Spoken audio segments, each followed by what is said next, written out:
O milagre que mudou a vida de Paulo, a cura da síndrome da boca ardente.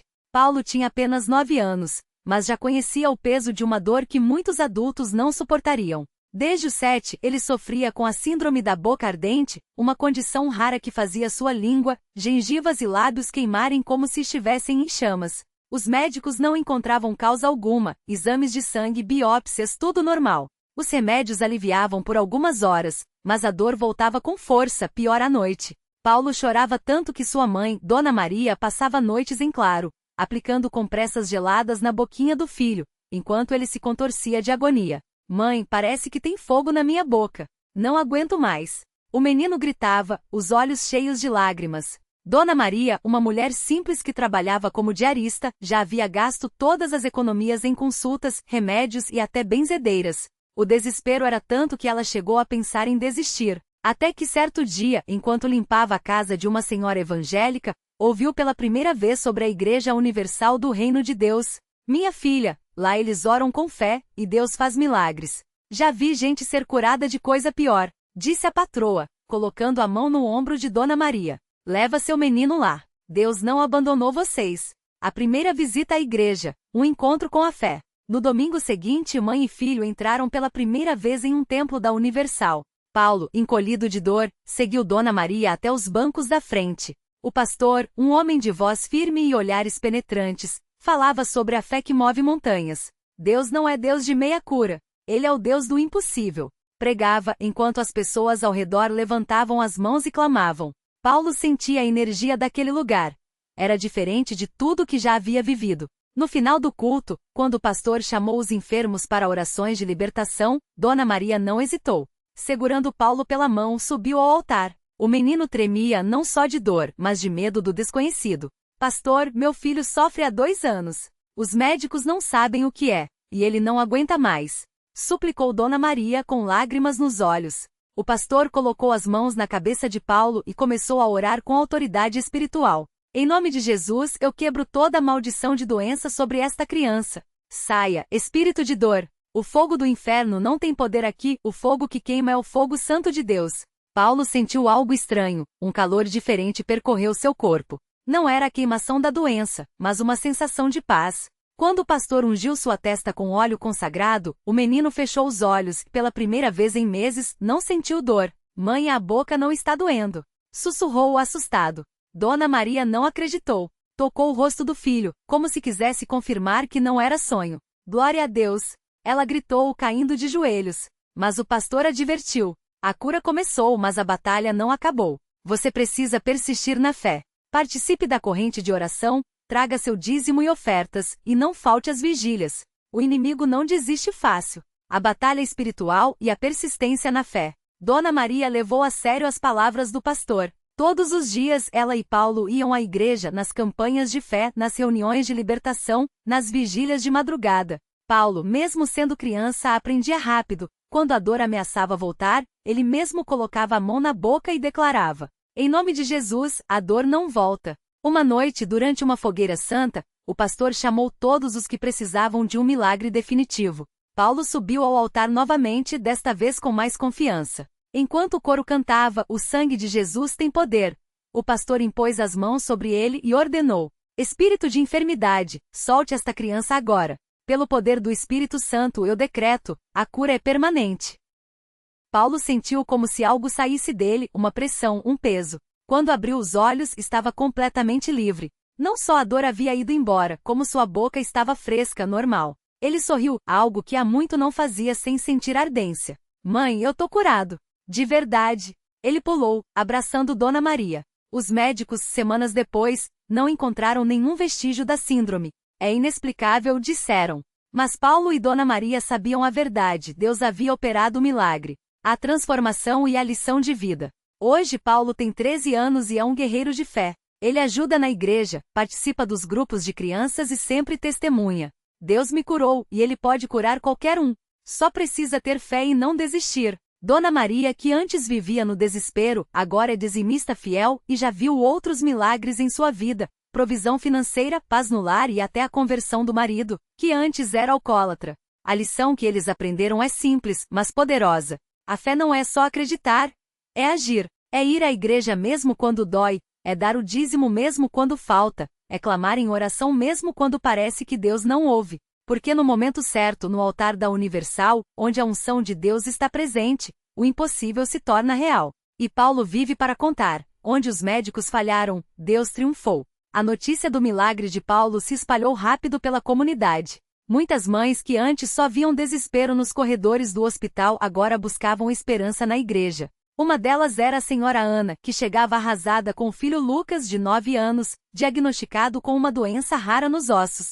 Os médicos tinham dito que ele nunca mais andaria sem muletas, e a dor era tão forte que o menino mal conseguia dormir. Irmã, eu ouvi falar do Paulo. Será que Deus pode fazer por meu filho o que fez por ele? Perguntou Ana, com lágrimas nos olhos, ao abordar Dona Maria depois do culto. Dona Maria abraçou-a forte e disse com convicção: se Deus abriu os olhos do cego, fez o coxo andar e ressuscitou mortos, minha filha, ele não vai desistir do seu Lucas. Mas você tem que fazer a sua parte. Traga ele aqui, ore com fé e não desanime, mesmo que demore. Ana começou a vir todos os dias. Levava Lucas nos braços quando a dor era insuportável, colocava-o no altar e chorava em oração. O menino, mesmo com lágrimas de dor, repetia como Paulo: Jesus, eu creio em ti. Me cura, por favor. Passaram-se 3 meses. Lucas ainda sentia dores, mas algo tinha mudado. Ele já conseguia mover os dedos dos pés, coisa que não fazia há anos. A irmã que liderava a corrente de oração por ele falava com firmeza: esse milagre já está acontecendo. Só falta se manifestar. Até que numa sexta-feira de jejum, durante a oração forte, Lucas sentiu um calor estranho nas pernas. De repente, como se uma força invisível o levantasse, ele se pôs de pé sozinho. A igreja inteira gritou, as pessoas corriam para ver, e Ana caiu de joelhos, louca de alegria. Meu Deus, obrigada. Lucas andou. Não mancou, não sentia dor. Os médicos, ao verem as novas radiografias, ficaram estarrecidos. Isso não tem explicação médica. É inexplicável. Mas na igreja, todos sabiam a explicação. Era a mão de Deus agindo mais uma vez. Lucas, assim como Paulo, tornou-se um pequeno missionário. Ele agora ajuda a levar outras crianças com necessidades ao altar, dizendo: se Deus me curou, Ele pode curar você também. Só não pode desistir. E assim, a cada culto, mais histórias como a de Paulo e Lucas se multiplicam. Mães que chegam desesperadas saem com sorrisos, crianças que não podiam andar correm pelos corredores da igreja, e famílias que estavam destruídas se reconstruem na fé. Porque na congregação cristã no Brasil não é só uma religião, é um lugar onde Deus mostra que ainda faz milagres. Onde o impossível vira testemunho, e onde quem chega com uma necessidade sai com uma bênção. E a história continua, porque Deus nunca para de agir. Na pequena cidade de São José dos Campos, no interior de São Paulo, a irmã Maria Aparecida já não sabia mais o que fazer. Seu filho, o menino Miguel, de apenas 7 anos, nasceu com uma doença rara que afetava seus músculos. Os médicos disseram que ele nunca andaria sem ajuda, que sua vida seria de cadeiras de rodas e fisioterapia sem fim. Mas Maria não desistiu. Ela ouviu falar dos milagres que aconteciam na congregação cristã no Brasil e, mesmo sem conhecer ninguém na igreja, decidiu levar o filho. No primeiro culto que foram, Miguel chorou muito. As luzes, os cânticos, tudo era novo para ele. Mas quando o pastor começou a orar pelos enfermos, algo mudou. Maria sentiu uma paz que não sentia há anos. Ela levantou Miguel nos braços e, com lágrimas nos olhos, pediu a Deus: Senhor, se o Senhor curou Paulo, se o Senhor curou Lucas, cura o meu filho também. A igreja inteira orou com ela. Na semana seguinte, Miguel voltou ao culto. Dessa vez, ele não chorou. Ficou quieto, observando tudo. E quando o pastor chamou as crianças para a frente, Miguel, que nunca tinha ficado em pé sozinho, segurou a mão da mãe e deu um passo. Depois outro. E outro. Maria não acreditava no que via. O menino que os médicos disseram que nunca andaria estava caminhando devagar, mas estava andando. Mãe, eu sinto minhas pernas fortes, disse Miguel, sorrindo. A igreja inteira explodiu em glórias a Deus. Muitos choravam, outros levantavam as mãos em gratidão. E Maria, com o filho agora de pé ao seu lado, testificou: Deus não esquece de ninguém. Se ele fez por Miguel, ele pode fazer por você também. Mas a história não parou por aí. Alguns meses depois, uma família de outra cidade soube do milagre de Miguel. Eles tinham uma filha, a pequena Sofia, que nasceu surda. Os pais já tinham aceitado que ela nunca ouviria, até que um irmão da igreja os convidou para um culto. Vem, Deus está fazendo coisas grandes lá, disse ele. No dia do culto, quando o pastor orou por Sofia, algo extraordinário aconteceu. A menina, que nunca tinha reagido a sons, de repente virou o rosto para trás, assustada. A mãe, emocionada, começou a chamar: Sofia! Sofia! E pela primeira vez na vida, a pequena respondeu: Mamãe! A igreja inteira se encheu de alegria. Mais um milagre. Mais uma família transformada. Mais uma prova de que onde há fé, Deus age. E assim, a cada semana, novas histórias surgem. Pessoas que chegam com dor saem com alívio. Quem vem com medo vai embora com paz. E quem pensava que não tinha mais esperança descobre que na congregação cristã no Brasil, os milagres não são coisa do passado, são a realidade de quem crê. Porque Deus não mudou. Ele ainda ouve, ainda cura, ainda transforma. E a cada testemunho, a fé de muitos se fortalece, e o nome do Senhor é glorificado.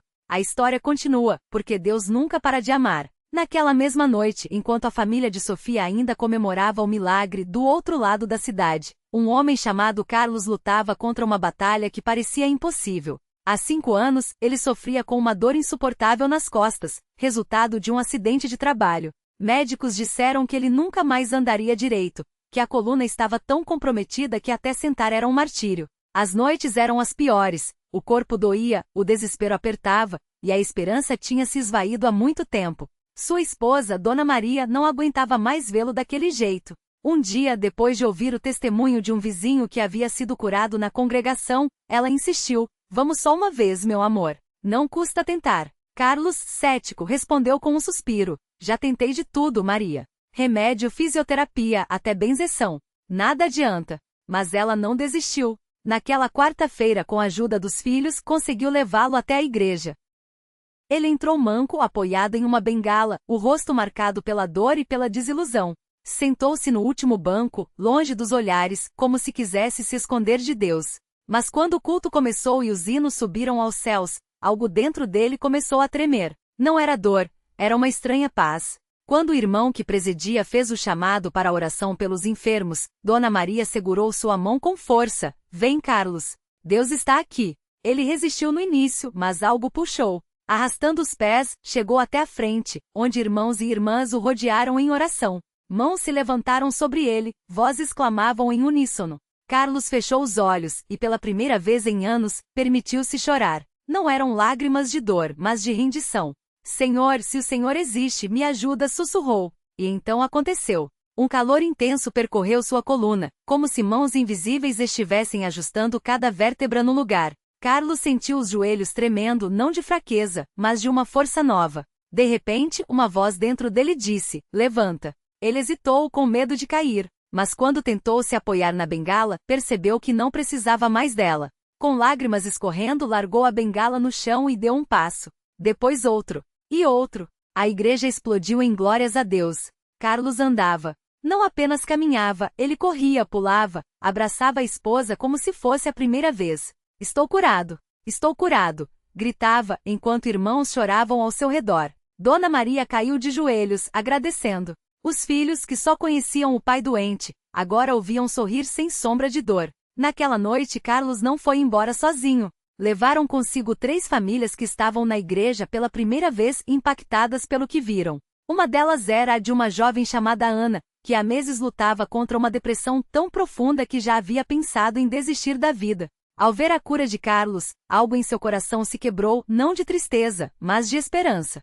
Se Deus pode fazer isso por ele, pode fazer por mim também, pensou. E assim, como uma pedra jogada num lago, o milagre de Carlos criou ondas que alcançaram vidas que ele nem conhecia. Porque na congregação cristã no Brasil, os milagres não são apenas para quem ora, são para quem vê e crê. E cada cura, cada libertação, cada alma transformada é um convite para que mais pessoas digam: eu também quero experimentar desse Deus, porque ele ainda está no trono, ainda opera maravilhas. E enquanto houver alguém disposto a clamar, ele nunca deixará de responder. Naquela mesma noite, enquanto as lágrimas ainda molhavam o rosto de Ana, ela sentiu um impulso que não podia ignorar. Não era só a emoção do momento, era algo mais profundo, como se uma voz suave, mas firme, sussurrasse em seu coração: venha. Ela olhou ao redor, viu os irmãos abençoando a Deus com as mãos levantadas, os sorrisos nos rostos cansados, mas cheios de paz. E então, sem pensar 2 vezes, levantou-se do banco e caminhou até a frente do salão. Os pés tremiam, as mãos suavam, mas ela não recuou. Quando o servo de Deus a olhou com aquele olhar cheio de compaixão, Ela não conseguiu segurar as palavras. Eu não aguento mais, irmão. A tristeza está me afogando. Eu preciso de Jesus. Não foram palavras bonitas nem um testemunho ensaiado. Foi um grito de alma, daqueles que Deus nunca ignora. O servo orou por ela com simplicidade, sem gritos nem espetáculo. Só a imposição das mãos e uma oração sincera, como se estivesse falando com um pai que já conhecia toda a dor dela. E então, algo aconteceu. Não foi um raio, não foi um trovão, foi uma paz. Uma paz tão grande que Ana sentiu como se um peso de toneladas fosse tirado de suas costas. As lágrimas secaram não porque a tristeza tinha ido embora, mas porque, de repente, ela sabia que não estava sozinha. Nos dias que seguiram, Ana percebeu que acordava sem aquele nó no peito. Os pensamentos escuros que antes a perseguiam como sombras perderam a força. Não era que os problemas tinham desaparecido, mas agora ela tinha uma certeza: Deus a amava. E isso mudava tudo. Ela começou a frequentar as reuniões com um coração diferente. Não mais como uma obrigada, mas como alguém que havia encontrado um tesouro. E foi assim que, algumas semanas depois, durante um culto de oração, Ana viu outra pessoa chorando no canto do salão. Uma senhora idosa com as mãos trêmulas e os olhos vermelhos que murmurava: meu filho está nas drogas, ninguém mais pode ajudar. Ana não hesitou. Foi até ela, sentou ao seu lado e com a voz ainda tímida, mas cheia de uma fé que não existia antes, disse: irmã, eu também achei que não tinha mais jeito. Mas Deus me encontrou aqui. Ele pode fazer pelo seu filho o que fez por mim. E então, juntas, elas oraram. Não demorou muito para que aquele filho, que todos já davam como perdido, aparecesse na porta da igreja. Magro, com olheiras, mas com um brilho de esperança nos olhos. Ele não sabia explicar como, mas depois de anos, pela primeira vez, tinha sentido um desejo verdadeiro de mudar. E assim, mais uma vida foi tocada, porque a fé de Ana, que nasceu ao ver a cura de Carlos, agora se multiplicava. Isso é o que acontece quando Deus opera. O milagre não é só um fato isolado, é uma semente. E na congregação, essa semente sempre encontra terra fértil. Porque ali, entre irmãos que oram uns pelos outros, entre lágrimas derramadas aos pés do Senhor, entre corações que se rendem, Deus continua escrevendo histórias que o mundo não consegue explicar. E assim a onda que começou com Carlos continuou se espalhando, alcançando quem nem imaginava que precisava. Porque quando Deus começa a agir, ele não para. E cada vida transformada é um sinal de que sim, ele ainda está no meio do seu povo, curando, libertando e chamando mais almas para si. Na mesma semana em que Ana entregou sua vida a Jesus, algo inesperado aconteceu na família de Carlos. Sua irmã mais nova, Mariana, que morava em outra cidade, ligou chorando. Ela contava que seu filho de 5 anos, Lucas, havia sido diagnosticado com uma doença rara no sangue, e os médicos davam poucas esperanças. As palavras dos profissionais eram duras: preparem-se para o pior. Carlos, que agora vivia uma fé renovada, não hesitou. Ele reuniu os irmãos da congregação e pediu oração. Não era um pedido qualquer. Era um clamor de quem já havia visto o poder de Deus de perto. Se ele curou a mim, que merecia nada, por que não curaria o meu sobrinho? Dizia com lágrimas nos olhos. Naquela noite a igreja se encheu de pessoas intercedendo por Lucas. Muitas nem conheciam o menino, mas sabiam que quando o irmão chora, todos choram junto. E quando o milagre é necessário, todos creem juntos.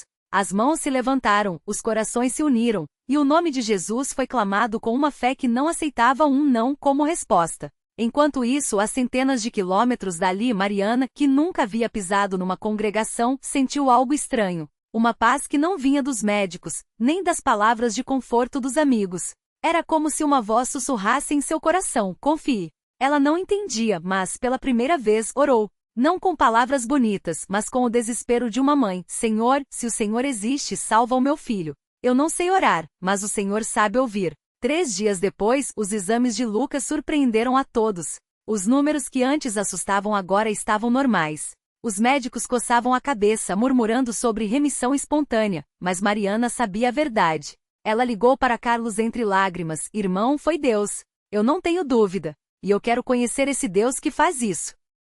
No domingo seguinte, Mariana e Lucas estavam na congregação. Ela entrou com o filho no colo, olhando para todos com olhos brilhantes. Não precisou dizer nada, o sorriso no rosto de Lucas, a energia que agora transbordava dele, falavam por si. Quando o pastor chamou os que queriam se render a Jesus, Mariana foi a primeira a levantar a mão. Eu não sei quase nada da Bíblia, ela disse depois, mas sei que ele é real.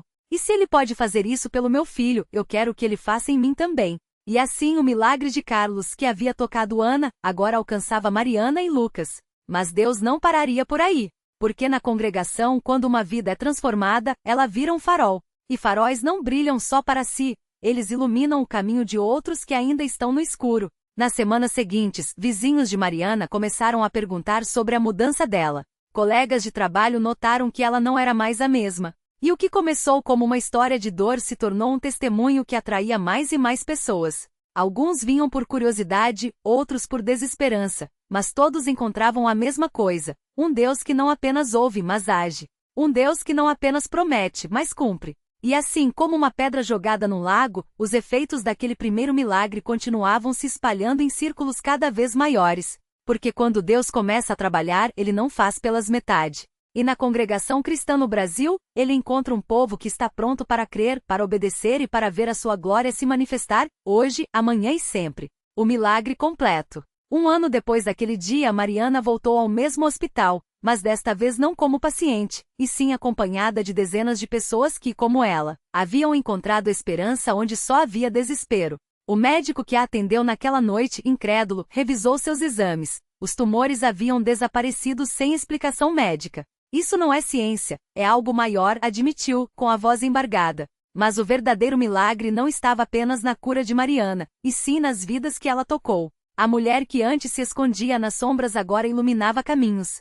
Seu testemunho levou um vizinho alcoólatra a largar o vício, uma mãe desesperada a reencontrar a fé e até um jovem cético a ajoelhar-se no altar, chorando por um Deus que via sua dor. A congregação cresceu não por palavras, mas por atos, porque quando Deus age, até os corações mais duros se rendem. Reflexão final. Às vezes, Deus não tira a tempestade, mas nos ensina a dançar na chuva. Mariana pediu um milagre, mas recebeu algo maior, a certeza de que mesmo no silêncio, ele estava tecendo uma história de redenção. O verdadeiro milagre não foi apenas a cura, mas a coragem de confiar quando tudo dizia para desistir. Lição de vida. A fé não é a ausência de dúvidas, mas a escolha de acreditar mesmo quando elas gritam. Deus não precisa de condições perfeitas para agir.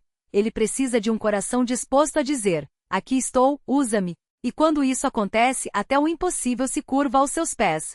Assim, a história de Mariana não terminou ali. Ela continua em cada vida que, como ela, ousou crer que, no escuro, a luz já está a caminho.